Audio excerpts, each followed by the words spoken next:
ready? I'm going to give us a clap in. I just think it might give you something, especially since you're having audio troubles.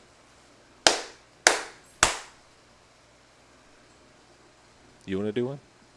A clap? Sure. Well done. That was good. I don't know which one was better. I'm going to look at the levels when we finish. We'll see who had the stronger clap. I'm going to guess it was me. Probably. All right. Hey, welcome to Fireside Tattoo Podcast. My name is Jake Meeks. I'm the host of this show, and this is Adam Shaw. Howdy. And we're back again this week. Housekeeping. That's what we call it when we beg people to come and follow us and subscribe to us. We call it housekeeping. Is that right? I don't know. That's just what I've heard other podcasters call it. Housekeeping. First off, this week's episode is brought to you by Diesel Punk Stout.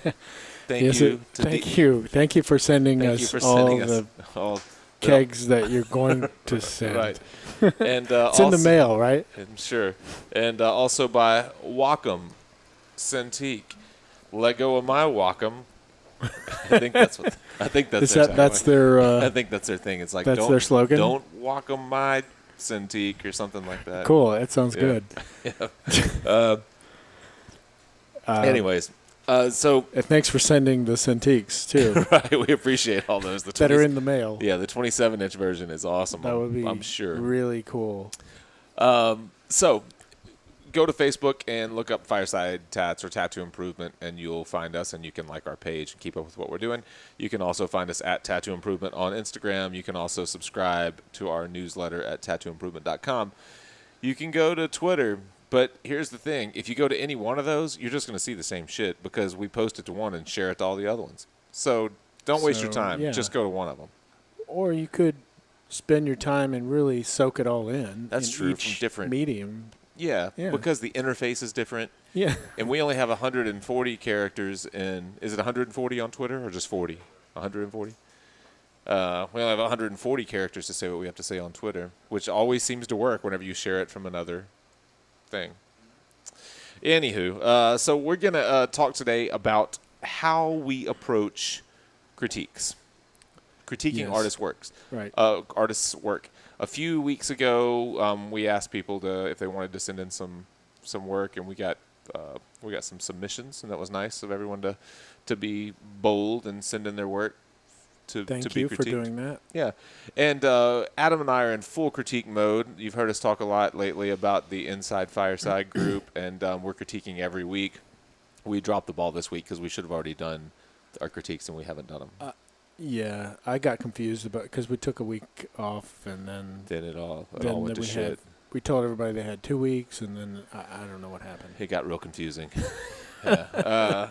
Anyways, we'll figure it out. We're going to critique them, but we have been doing a lot of critiques lately, and so I thought we might drop a few images on screen, not of our Inside Fireside artists, but of you guys who sent us work in, and we won't use your names. We won't embarrass anyone, but we do appreciate you sending them in, and we'll go through and with kind of a structure so it doesn't seem like haphazard, like we just kind of throw together our critique.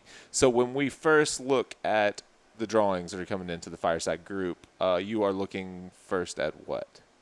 I think first is concept. Is the concept stated clearly? Mm-hmm. You know, I think that's important.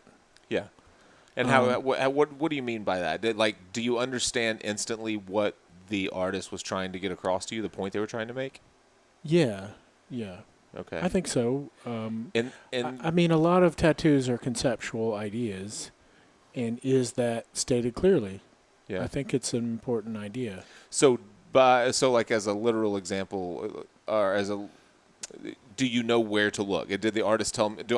Does my eye go somewhere first, or does it meander and I'm not sure what to look at? Is that kind of what you mean? Yeah, I think maybe.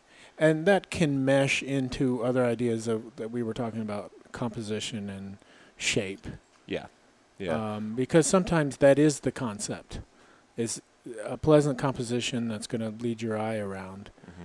If you're staring at something you don't quite know what it is right away, there are some problems. Mm-hmm. And that we're going to talk about that, I think. And even if you don't know what it is, just understanding what shapes you should be looking at. Are the light and dark shapes balanced, or do they make sense? So we, with the Fireside group, we talk about shape first, and then value, and then edges, and then we're just now moving into color with this group, and that's kind of the way that we've presented it. And whenever I look at shape, though, I am thinking shape and value kind of at the same time, because I'm thinking of light and dark shapes, and do they look like they make sense? Do they look like they could like live in the real world, or did they use like, or if it's something abstract, or if it's something that's not meant to look believable, did they at least balance light and dark in a way that it intrigued me? And yeah, it's pleasant. yeah, I think there can be a lot of different examples of that, but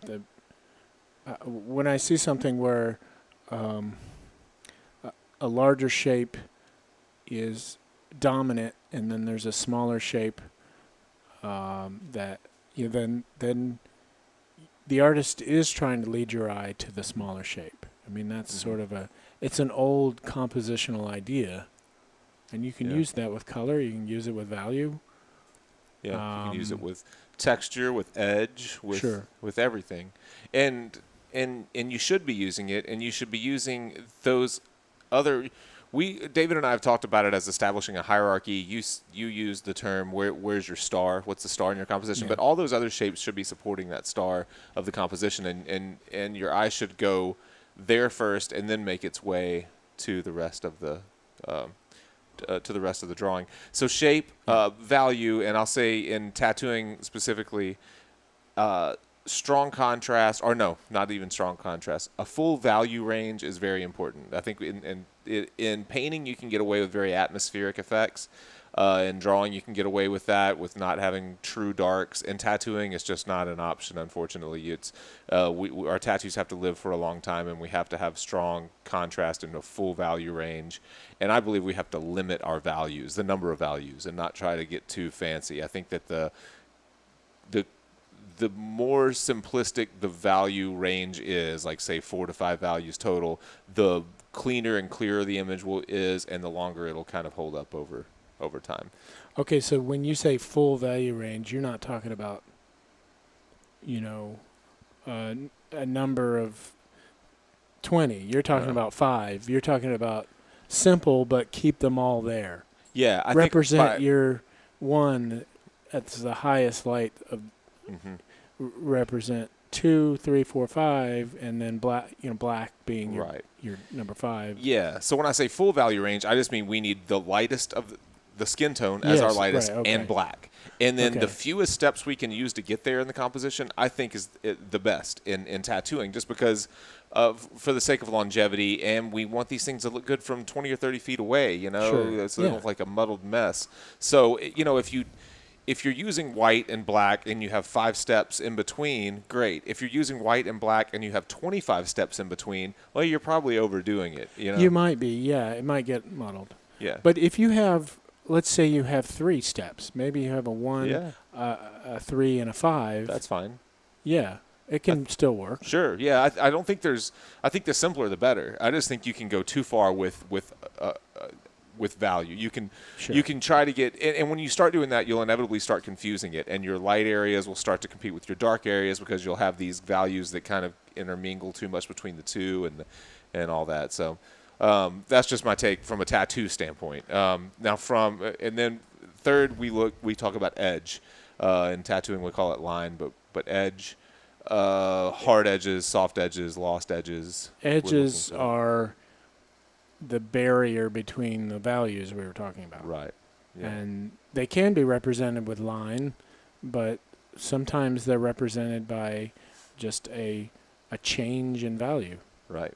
It's and that change is either sharp, or it's gradual, or it's lost. It's like you don't quite know where it is. No, it just kind of falls out into the next shape. Yeah. Okay, so using those ideas, before we just get too far, let's give some visual examples. Let me pull this thing up. We're just going to drop these on the screen in front of you. Let's start with okay, let's start with this guy right here. Oh, wait, not that guy. It switched on me. Let's start with this guy, okay? This guy. Can you see that? And we'll drop it up. This is Sean's cue, because he stares at his phone. He doesn't watch us. All right. Yeah, I understand. So, all right. So we've got a black and gray piece with a guy in a top hat in the foreground, and then some buildings in the background with a big clock I in like the far this back. because you do get the immediate idea of what he was going for. You have this Right. nice circular shape at the top. It's kind of this balloon shape composition, but it works. You've got an anchor with the figure at the bottom, and then the buildings sort of gradually pull you back up into the clock.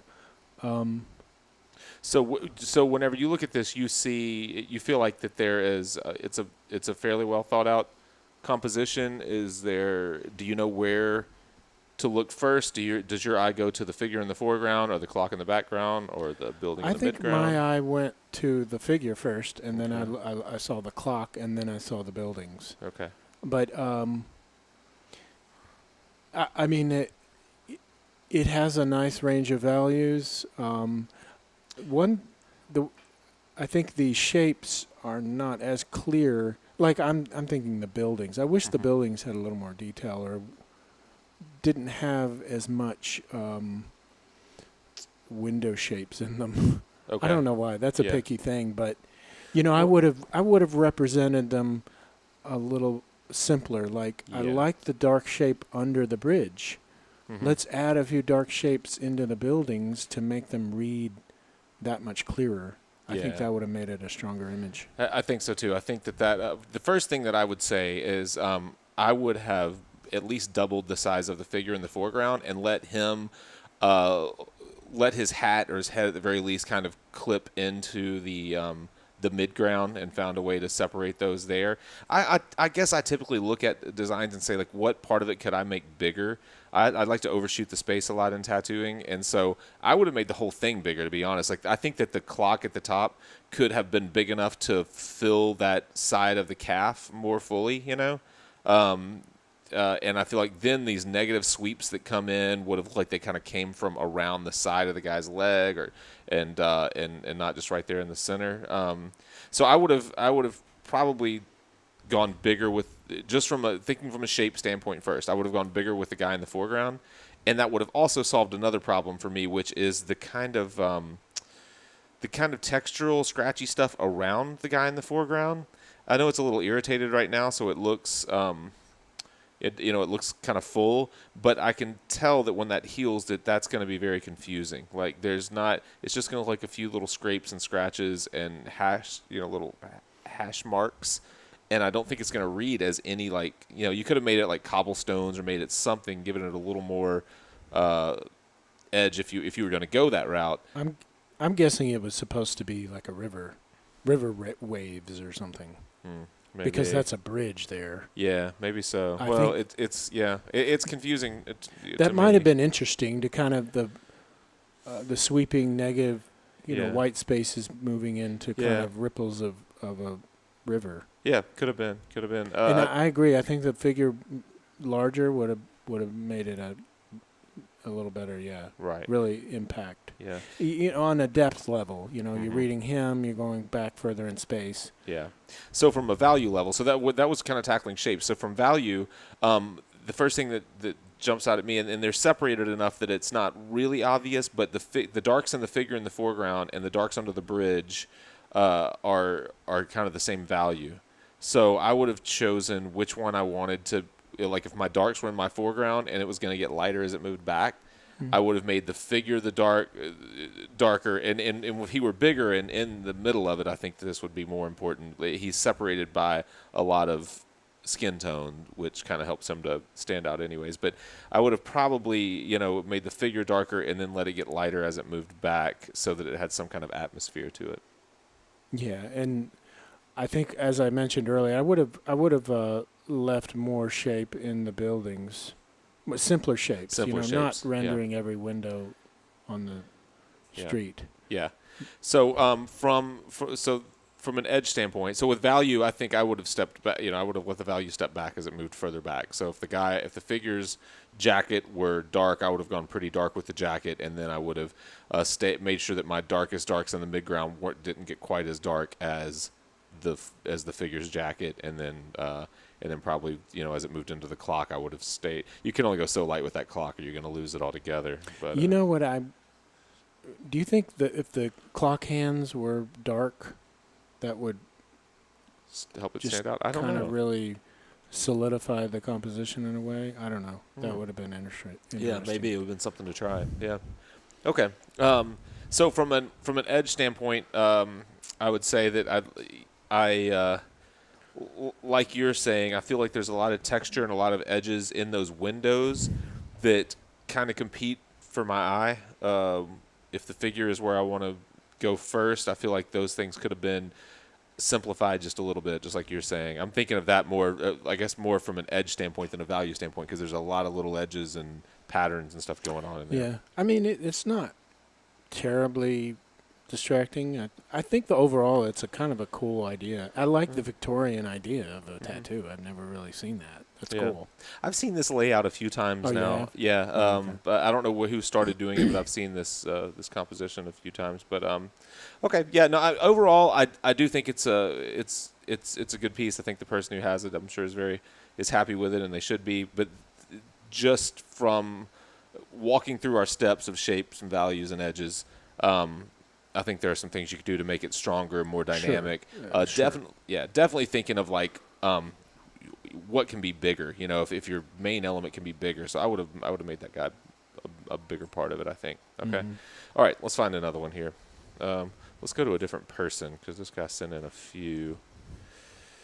Okay, let's go to this guy right here. And so this one, I didn't say this, but I don't want to get into critiquing from a technical standpoint, from a technical tattoo standpoint too much, as far as like blown out lines or color blends or anything like that. I think that's why we go through apprenticeships, and we're happy to do our best to help people, but it's nearly impossible to apprentice someone, over the internet.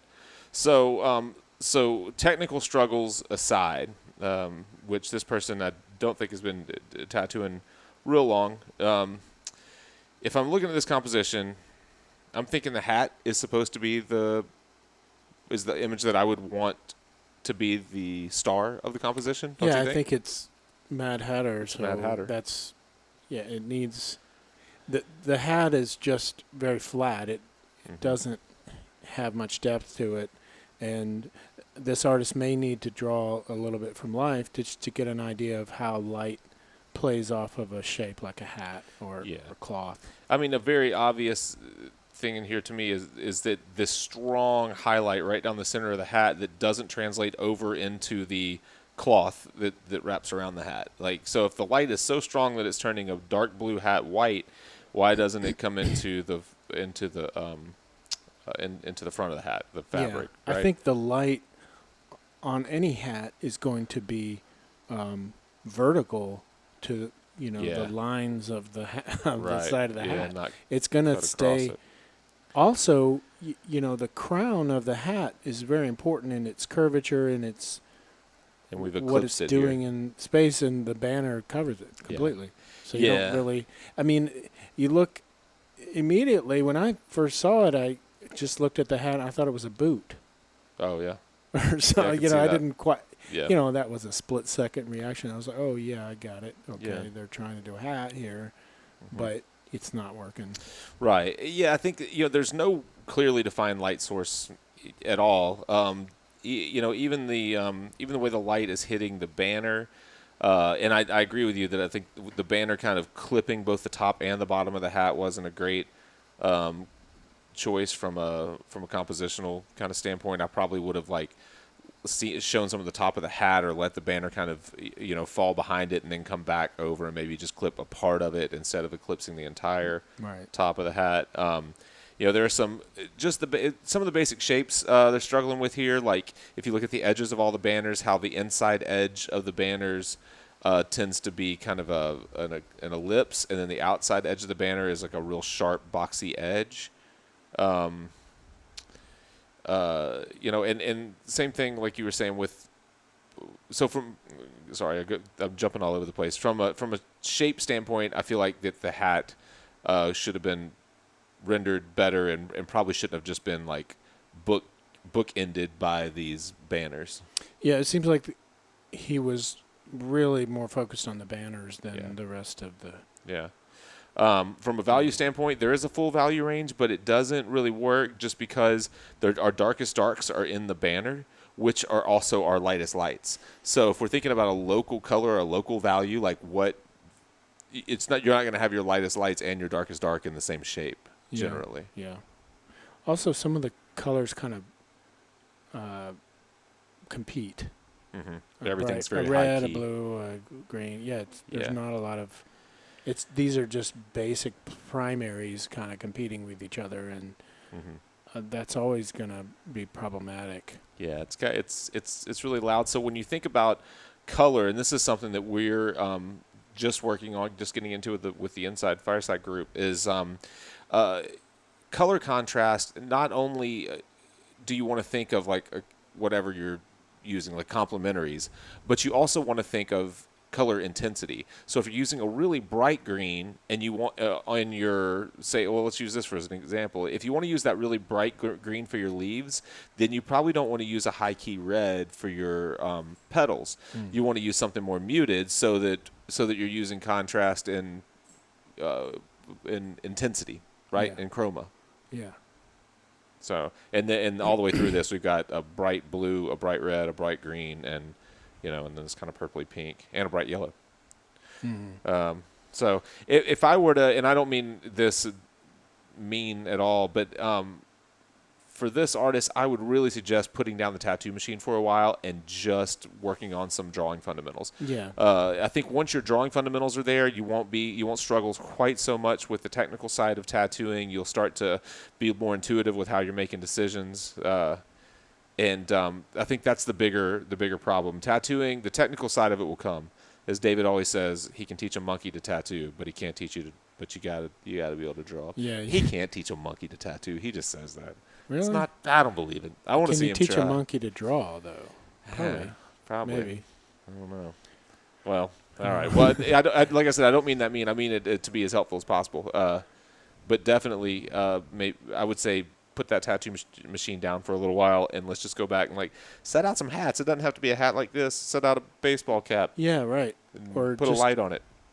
Or just get a cylinder, like a can, and put a light on it, and just see how it plays in space. You're going to have one side lit and the other dark, and it just would make it stronger. Yeah, exactly. All right, I'm going to try to find someone that we haven't. Let's go. What do you want to do, this one or this one? Either. Come on now. Poe? You want to go with this Poe? one? Okay. We're going to go with this one, right? Well, that's Hitler. Hitler, yeah. It's a zombie Hitler. Everybody see that? I'm not. Who ordered a zombie Hitler? This guy, he sent a portfolio, and they're all zombies. So he's doing a lot of zombies. Well, first off, again, I think the concept it's clear.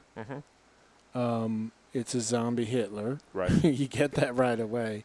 I think, though, when a tattoo artist has decided to render some sort of portrait or three-dimensional face, it's important to look at a face. It's important to draw a face, and, this face doesn't read three-dimensional to me. It has some lines and shadow and lighting situations that make it flat. Right. There are a lot of areas that are kind of competing with each other. Yeah. So if we thought of this as a basic sphere, like if we thought of the head as a sphere and the light were coming from, wherever, left side, right side, or straight on, the sphere would respond to that light. And if you look at this, it's hard to tell where the light side is and where the dark side is. And even if the light were coming from straight on, which it kind of gives the illusion that it is, on the left side, his left side, not our right, looking at it, on the left side of the nose, we have shadows that are just as dark as the right side of the cheekbone, right? And on the right side of the nose. So our darks are really kind of like tossed across the entire thing. Yeah, his left eye seems to have some shadows that don't really make sense with the lighting situation on other parts of the face. Right. Um, Yeah. So like on his right eye, his eyelid is catching light. On his left eye, it's all in shadow. So then that would tell you, okay, well maybe the light's coming from his upper right or something, and it's just catching that side. But then nothing else really agrees with that. Yeah. And also the hair. I mean, he's got to render the Hitler hair, but it doesn't have those light. You know, you're rendering hair in mass. You know, there's large swaths of hair that get one big light situation across it, and this is just kind of pieces of light that it doesn't make a lot of sense. Yeah, but yeah. I think the hair could definitely use some more attention. And so, like I said, from a shape and value standpoint, shape and light source standpoint, the light is a little confusing. I would set up a sphere and try to draw it. I mean, whether it's I don't know what kind of sphere. You can go to Michael's and get or Hobby Lobby and get a little foam sphere or something. or that you just can draw from. a skull, you know. Or just draw a skull. Get a small skull somewhere and Where light did it we and get draw our it. skulls that we passed out to everyone? It was like anatomy something. Yeah. Anatomyparts.net or something real generic something like that. I mean, if you just Google plastic skulls or skulls for art class or something, you can find some pretty cheap and nice ones. Yeah, we paid maybe $20 a piece for ours, something like that. $17 or something. Yeah. I would suggest doing that. And like I said, even if you're not trying to make this literal, and obviously this is meant to be stylized and silly, and it's and not not realistic, photorealistic, but I still think learning just the basics of how light reacts to form would go a long ways to making this, to getting your point across more clearly. One other thing that I think in this one is textures. There are a lot of different textures going on. And if we're thinking of contrast in value, and we're thinking of contrast in color, on the last piece we were talking about high key color versus muted color, and intensity. I think if you have a lot of texture going on, you need some areas of relief. Yeah. I was just thinking, instead of this Hitler being undead, it looks like he just got hit with like a heat ray or something. Like his face just started melting all of a sudden. Yeah, he doesn't really look undead. He looked like somebody. What would you do to make him look more undead? His eyes, he wouldn't have eyes. They would be kind of rotted out a little bit. What if he's freshly dead? Well, that's what I mean. If freshly dead, he would need to be hit with a heat laser. Oh, all right. Like, it doesn't really read as a undead Hitler. Undead to you? I don't know why. Yeah. I guess there'd be more of his, like his nose would be, like, think of The Walking Dead. Their noses are like start to rotted away. They're not there anymore. That's true. But in his defense, he didn't tell us this was a zombie Hitler. We just assumed that that's what it was. That's supposed true. to be. Well, you said all of his other examples were zombies. That's true. Yeah. Okay. Other celebrities. Yeah. I'll tell you one part. I do try to come up with something in each. That's one thing that I didn't say about critiques. I think it's important to start with something positive, and we haven't done a good job of that so far. You mean like complimenting something right away? Yeah, I think that's good. I think I do puts like people the at ease. idea of zombie, dictators. Yeah. That's pretty cool. I mean, that's a Yeah. evil zombie dictators. Yeah. I mean, I don't think anyone's explored that niche Not far well enough. I do think from a drawing standpoint, I feel like the neck, that kind of green in the neck, and then the white little veins, and then the light does look like it's coming from his right. If you're looking at the neck, but of course when you get up to the cheekbone on that side, you've got a really strong shadow, so it disagrees with it. But if I cut out the face and look at that area of just the neck with the subtle like white kind of spider webby things in it. I think that works. I think you could take something that subtle and start to slowly introduce it up into the jaw and the cheeks and stuff like that, and then slowly move into the light. And that kind of texture going against really strong texture would probably work pretty well. Yeah? Yeah, I do think there are some contrasting ideas of rendering in this. Like, some of it looks a little cartoony, and other parts he's pushing for, or she, for a more realistic rendering, Mhm. and they don't. I don't know that they work on the same tattoo. Yeah. Yeah. I think you're Either right. needs to be one or the other. Yeah.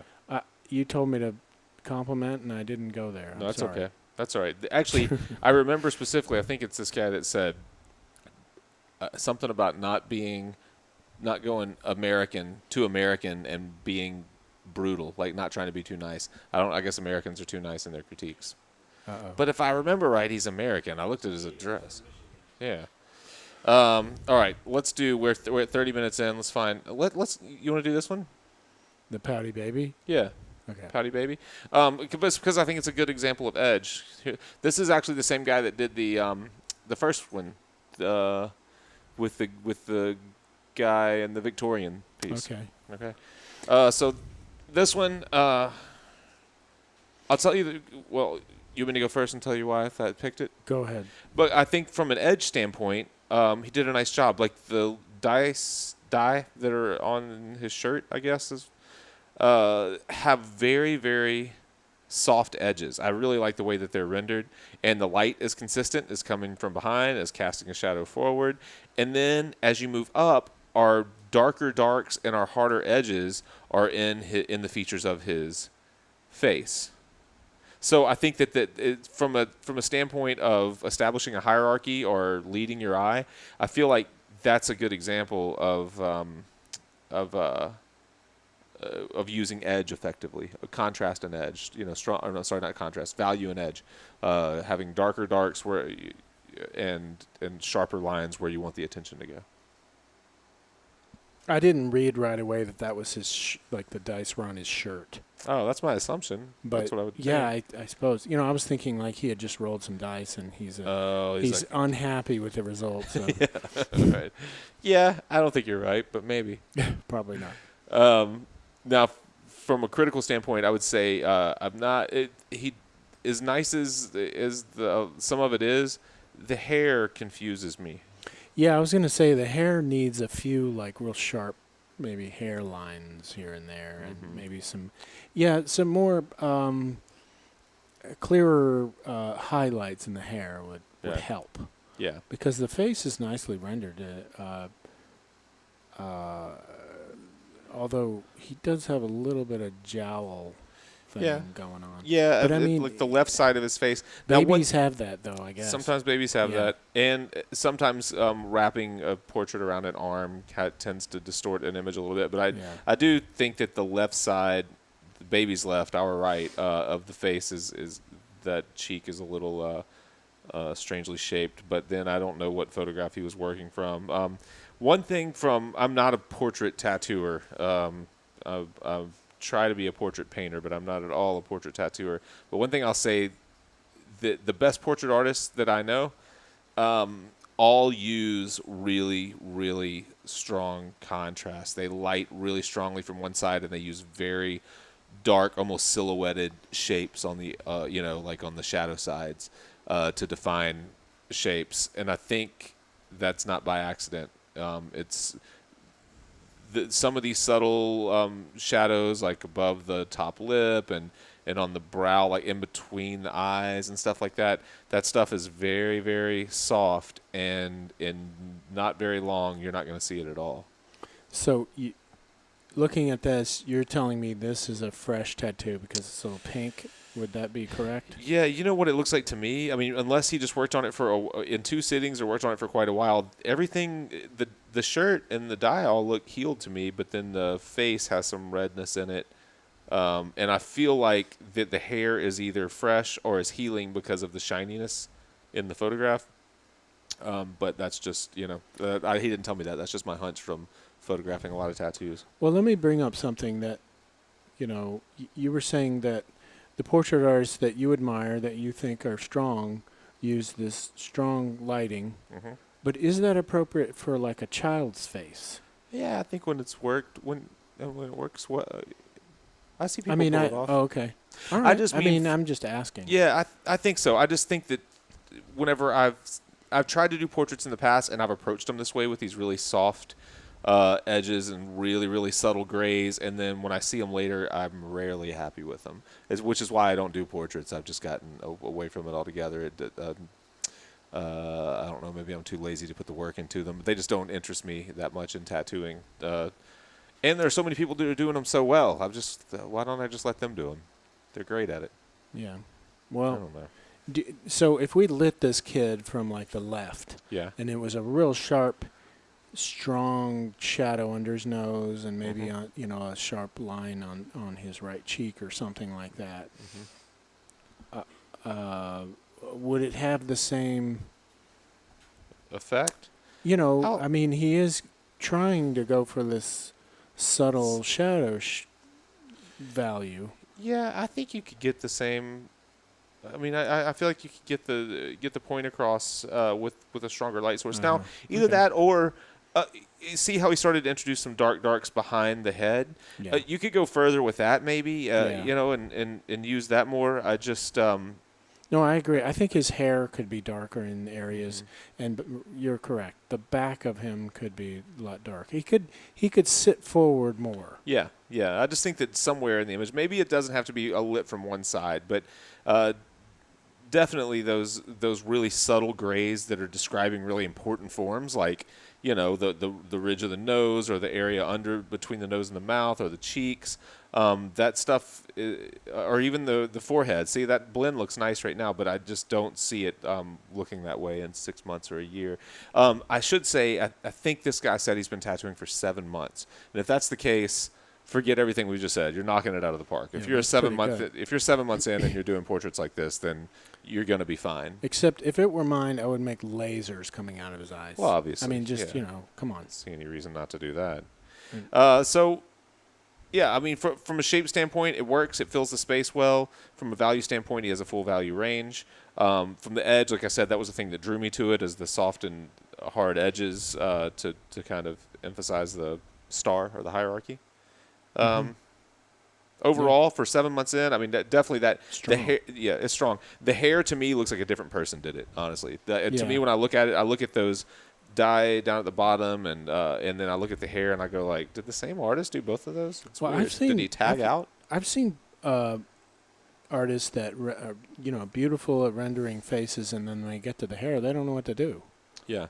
They don't understand Yeah. mass and hair and reflection on masses of hair. and all I've that. struggled with that too. I know when we were in I don't know if it was one of the painting courses I was in. I remember watching in a workshop. I remember watching a painter work and being confused on how to deal with the hair. Like, because I forget whatever he was talking about with value, with lights and darks. It was just like, yeah, what about the hair? Every time I try to do that with the hair, and he's like, oh, the hair is just a separate animal. It's just its own mass, and you have to think of it that way. Yeah, you really do. You have to think of it in chunks of mass that Yeah. are reflecting light and have their own light situation going on. Yeah.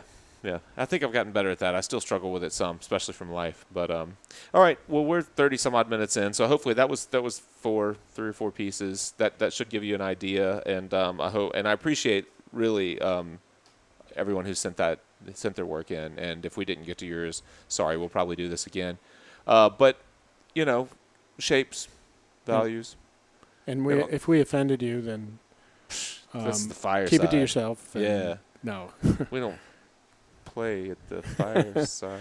Yeah, man. Yeah, I mean, feel free to send more of this if you'd like, if you want to be critiqued.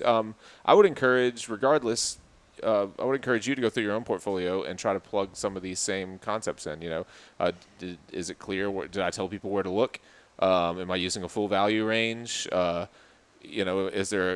I using contrast and edges? Do I have hard edges and soft edges, or is everything outlined in solid black? And if it is outlined in solid black, would it benefit at all by gray lining something or losing a few of those edges? I mean, try to visualize it. What if I'd done it differently? What if, this maybe looks okay, but what would it have looked like if I had not outlined everything in black? Or what would it have looked like if this edge just went away? Was that, is the back of this shape really doing anything to support the composition, or could it just fall into the background? Stuff like that. It's certainly important to play around with those things before you begin your tattoo. Sure. Yeah. Well, that's the beauty of it's sketching and Cintiqs and get one of these. If you're a tattooer, you should buy one of these. Play around with it Yeah. before you You can you Start can even in. scan in or pull your finished tattoos in and re-render them with a new layer. You know what I mean? Even after you've done them, and say, okay, that works. Maybe I'm happy with that. But what if I had done this? True. So buy one of these. They're And not you that expensive. Call your client up and say, "Can you come back in? I think I Yeah, I can think make your I can make it tattoo better. stronger." Yeah, Cool. and buy it and write it off. That's right. I think you can get Yeah, these things refurbished this size for less than $1,000. I'm doing it. You should do it. All right. Thank you, guys. Have a good night. Make sure to subscribe to the Tattoo Improvement Network at tattooimprovement.com. And stay tuned for another week Thank soon. you. Bye.